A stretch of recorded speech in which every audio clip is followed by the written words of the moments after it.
Hello and welcome to Midweek Meditations, where we have an opportunity to briefly share with you what God has been sharing with us.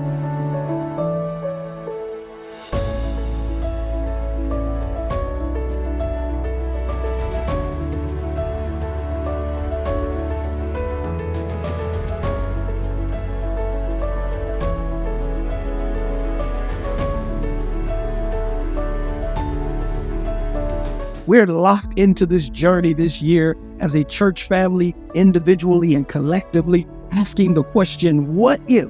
What if God blessed us beyond measure? What if God took you to higher heights? What if God blessed the church with growth and power and the ability to move forward by His amazing grace? That's what we're looking at when we talk about what if. And we found ourselves looking at the book of Acts, the second chapter. We've been taking this journey as we talk about the keys to our corporate growth as a church and the keys to our individual growth as a church. I want to take you to Acts, the second chapter, and I want to take you to verse 14, where we find our brother Peter making a bold declaration. And here's what he said. Then Peter stood up with the 11. He raised his voice. He addressed the crowd, and he says, "Fellow Jews, and all of you who live in Jerusalem, let me explain this to you. Listen carefully to what I have to say." And I locked in on the fact that Peter now is taking a stand for God. Oh, y'all don't get it. Y'all don't get it. I want you all to think about it. This is the same Peter that said he would never turn his back on Jesus. And what did Peter do? He turned his back on Jesus. Same Peter that said, you don't have to worry about me. I'm all right with you.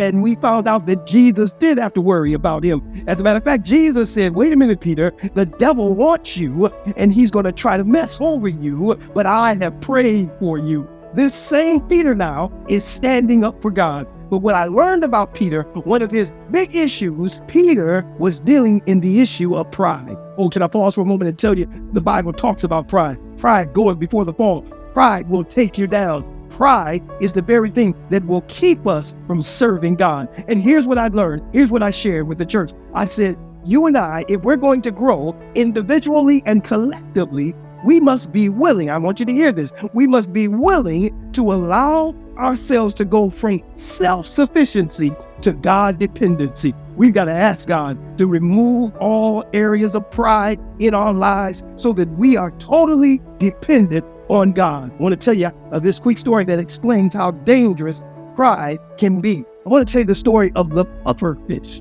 Oh yeah, the puffer fish, powerful little animal. And he has this ability to blow himself up, to inflate his stomach to almost the size of a baseball.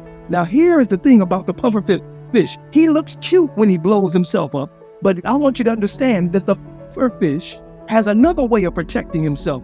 He has a way of excreting a poison. I want to tell you that poison tastes bad to other fish, and it can be harmful to other fish, but it can be deadly to humans. As a matter of fact, the venom that is inside of the puffer fish is 1,200 times more deadly than cyanide. Oh, can I pause and tell you that the puffer fish has the ability to blow himself up, and yet he can become very deadly to individuals. And it reminded me of the fact that if you and I are not careful, we can become so puffed up with pride, so full of ourselves, so full of pride that we become dangerous to the church. We become dangerous to our families. We could become dangerous to those around us. Oh, but I want to challenge you by telling you that the best thing you and I can do is to live under the unction and power of Jesus. And here's what I want to close by telling you, that in order for you and I to grow spiritually, both collectively and individually, we must be willing to be last for God.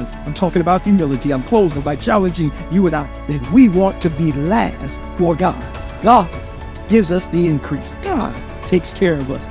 God helps us trust in Him even when we don't understand what's going on around us. I want to challenge you right now. Trust in God. Believe in God.